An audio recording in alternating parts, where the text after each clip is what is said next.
Good morning students.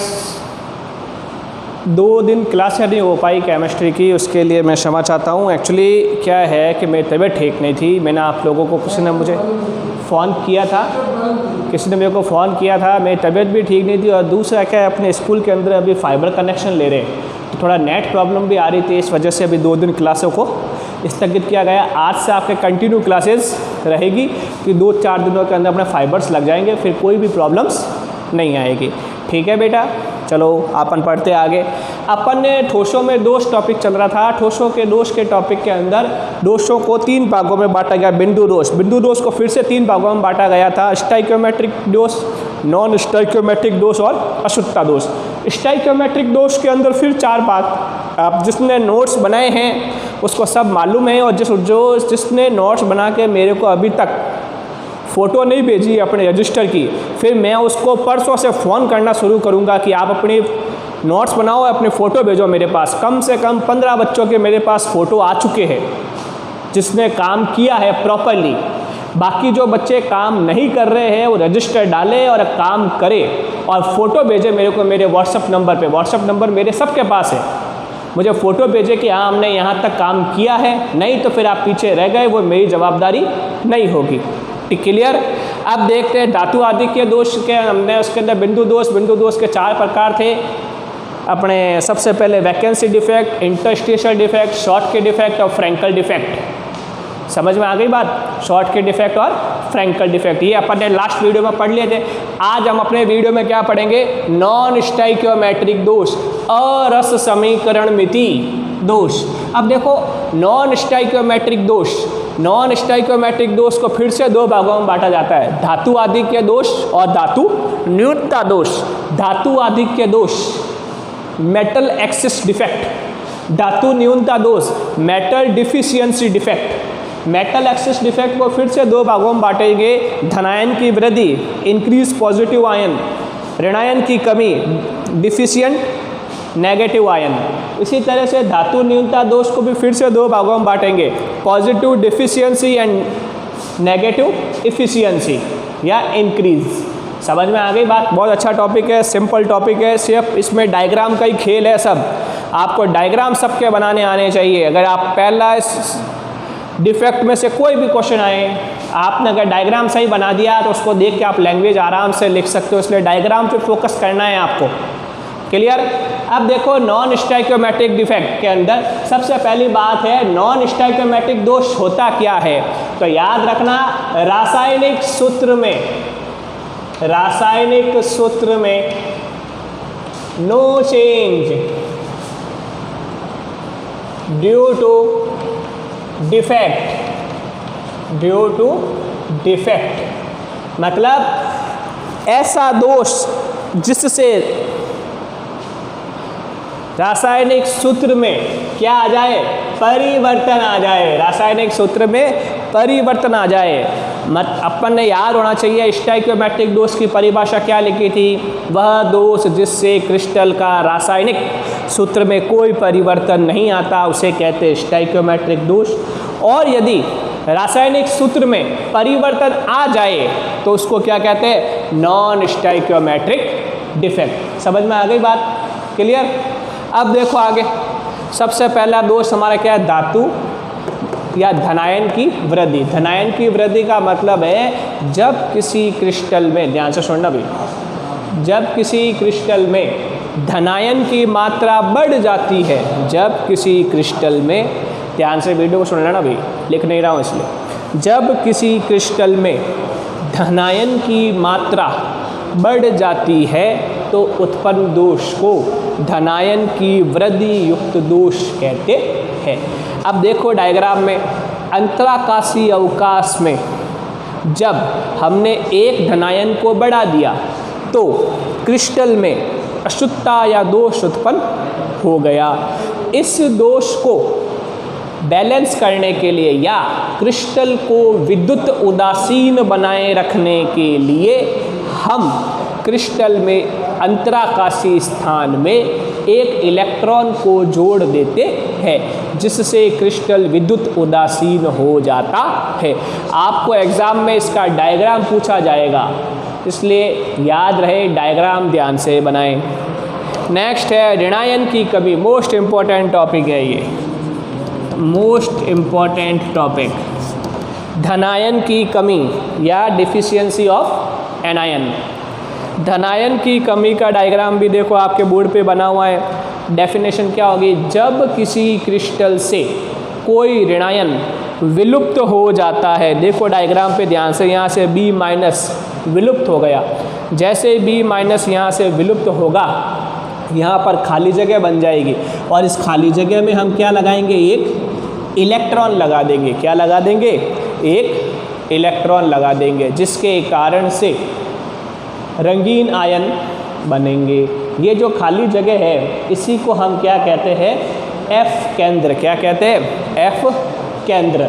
और F केंद्र को जर्मन भाषा में क्या कहते हैं, फॉर्बेजेंटर। क्या कहते हैं, फॉर्बेजेंटर। और फॉर्बेजेंटर का मतलब क्या होता है, कलर फॉर्मिंग, कलर उत्पन्न करने वाला। क्लियर, याद रखना है, सबसे इंपॉर्टेंट टॉपिक है। क्वेश्चन आता है F केंद्र क्या है, उसके अंदर आपको ये पूरा चित्र बना के लिखना है कि F केंद्र का अर्थ है फॉर्बेजेंटर, जिसके कारण से कलर उत्पन्न होता है। अब देखो ये भी बोर्ड में क्वेश्चन आया हुआ है, NaCl का क्रिस्टल पीला क्यों दिखाई देता है। NaCl crystal show yellow colour, why. तो NaCl का क्रिस्टल पीला क्यों दिखाई देता है, इसका आंसर क्या होगा, धातु आधिक्य दोष व F सेंटर के कारण, due to metal excess defect and F centre. याद रहे कि इसमें क्वेश्चंस ऐसे ही बनेगा, NaCl का क्रिस्टल पीला क्यों दिखाई देता है, तो आपका आंसर क्या होगा, due to metal excess defect and F centre. यही इंपॉर्टेंट क्वेश्चन है, ये 3 बार बोर्ड में आया हुआ क्वेश्चन है, ध्यान रहे। अब आते हैं अपन धातु न्यूनता दोष पे। धातु न्यूनता का मतलब भी क्या होती है, कमी। और धातु हमेशा क्या बनाती है, धनायन। तो धातु न्यूनता दोष, मेटल डिफिशियंसी डिफेक्ट। अब देखो धनायन की कमी, पॉजिटिव क्या हो गया, कम। अब यदि किसी क्रिस्टल में से कोई भी धनायन अपनी जगह से हट जाए तो उत्पन्न दोष को धनायन की कमी युक्त दोष कहते हैं। अब इस क्रिस्टल को अगर उदासीन बनाना है तो क्रिस्टल में उपस्थित कोई भी धनायन अपने एक इलेक्ट्रॉन को त्याग कर अपनी ऑक्सीकरण अवस्था में क्या कर लेगा, वृद्धि कर लेता है। तो A+ से क्या बन की, ये क्या ध्यान रखना, यहाँ जहाँ उंगली बार बार मैं दे रहा हूँ, ये गोला डार्क बना रहा हूँ, इसको क्या कहेंगे, A+2। बाकी सब क्या है, A+, ये क्या है, A+2। इसका मतलब ये हुआ कि क्रिस्टल में जब कोई धनायन विलुप्त हो जाता है तो क्रिस्टल को उदासीन बनाए रखने के लिए अन्य धनायन अपनी संयोजकता में वृद्धि कर लेता है। इंक्रीजिंग ऑफ द कोवैलेंसी या increasing of oxidation state of cation. इसी तरह के ऋणायन की वृद्धि का मतलब होगा कि जब किसी क्रिस्टल के अंतराकाशीय अवकाश में ऋणायन आ जाता है तो उसको बैलेंस करने के लिए हमें एक इलेक्ट्रॉन को जोड़ना पड़ता है। ये ज़्यादा इम्पोर्टेंट नहीं है, सबसे इम्पोर्टेंट टॉपिक है ये, और ये दोनों इम्पोर्टेंट है जिस पे क्वेश्चन बनता। क्लियर। अब आता है अपना नेक्स्ट अशुद्धता दोष। अशुद्धता दोष को अपन क्या कहते हैं, इम्प्योरिटी डिफेक्ट। क्या कहते हैं, इम्प्योरिटी डिफेक्ट। इम्प्योरिटी डिफेक्ट का सीधा मतलब है कि जब किसी क्रिस्टल में अशुद्धि मिलाई जाती है, तो उत्पन्न दोष को अशुद्धता दोष कहते हैं। When impurity added in crystal then forming of impurity defect। समझ में आ गई बात। अब ये याद रखना, मैंने ट्रिक लिखी यहाँ पे 1:1 और 1:2, 1:1 प्लस 1:2। इसका मतलब है हमेशा 1:1 के क्रिस्टल में जो अशुद्धि मिलाई जाएगी वो हमेशा 1:2 की मिलाई जाएगी। फिर से सुन लेना, 1:1 के क्रिस्टल में जो अशुद्धि मिलाई जाएगी वो हमेशा 1:2 की मिलाई जाएगी। ये दोनों ही क्वेश्चन बनते हैं। क्वेश्चन आता है सोडियम क्लोराइड के क्रिस्टल में कौन सी अशुद्धि मिलाई जाए जिससे कि अशुद्धता दोष उत्पन्न होए। Which impurity added in sodium chloride crystals, तो आंसर क्या होगा स्ट्रोंशियम क्लोराइड। या फिर क्वेश्चन आए which impurity added in AgCl crystals, तो आंसर क्या होगा ZnCl2 को भी ऐड कर सकते हैं या PbCl2 को ऐड कर सकते हैं या कैडमियम क्लोराइड CdCl2 को ऐड कर सकते है। इसका डायग्राम अच्छे से देखना। Na जहाँ पे A+ था वहाँ आ गया Na+, जहाँ B- था वहाँ आ गया Cl-, तो Na+, Cl-, Na+, Cl-, फिर Cl। अब यहाँ पे Na+ आना था, आपने जगह खाली छोड़ी है, मतलब यहाँ पे क्या बन गई वैकेंसी बन गई। फिर Cl-, फिर Na+, फिर Na+, फिर Cl-। यहाँ पे स्ट्रोंशियम है, इसको अच्छे से याद रखना। यहाँ पे स्ट्रोंशियम है, कौन है स्ट्रोंशियम Sr+2 स्ट्रोंशियम, बाकी कोई चीज़ नहीं। इसका मतलब जब सोडियम क्लोराइड के क्रिस्टल में स्ट्रोंशियम मिलाया जाएगा तो सोडियम क्लोराइड की संयोजकता क्या है +1, स्ट्रोंशियम क्लोराइड की संयोजकता क्या है +2। तो जैसे ही स्ट्रोंशियम सोडियम क्लोराइड के क्रिस्टल में ऐड होगा वह क्या करेगा पूरे क्रिस्टल में 2 जगह से सोडियम को खाली करेगा या 2 वैकेंसी का निर्माण करेगा।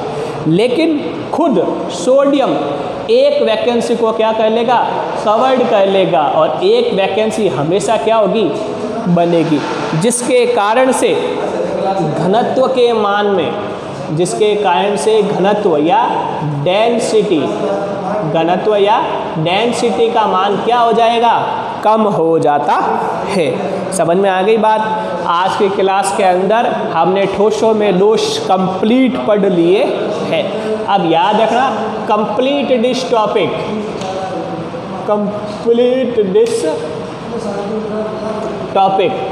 ठोसों में वर्गीकरण, ठोसों में दोष, ठीक है। ये 2 टॉपिक हमने कंप्लीट कर लिए हैं। ये सारा काम अपने कॉपी में कर लेना। अब नेक्स्ट क्लास जो होगी उसके अंदर अपन कराएंगे ठोसों में गुण, प्रॉपर्टीज़ ऑफ सॉलिड। ठीक है बेटा, ओके, आराम से पढ़ो। जो भी काम दिया जा रहा है आप इस काम को करो, अपने कॉपी में प्रॉपरली काम करके आप मुझे दिखाइए, व्हाट्सएप से भेजिए। वेडनेसडे थर्सडे को जैसे ये चैप्टर कंप्लीट होगा, थर्सडे तक मैं ये वीडियो सारे डिलीट करूँगा मैं मेरे फ़ोन से। इसीलिए आप अपने पास मेरे चैनल या आपके मेमोरी कार्ड या पेन ड्राइव में ये वीडियो सेव कर ले, ये आपकी जिम्मेवारी है। एक बार वीडियो डिलीट होने के बाद दोबारा नहीं मिलेंगे, इसीलिए आप इन वीडियो को अपने व्हाट्सएप में जो वीडियो भेजे जा रहे हैं मैं उनको डिलीट करूँगा 2-3 दिन बाद। तो इसलिए सारे वीडियो आप अपने फ़ोन में किसी न किसी जगह पर सेव करके रख ले। धन्यवाद।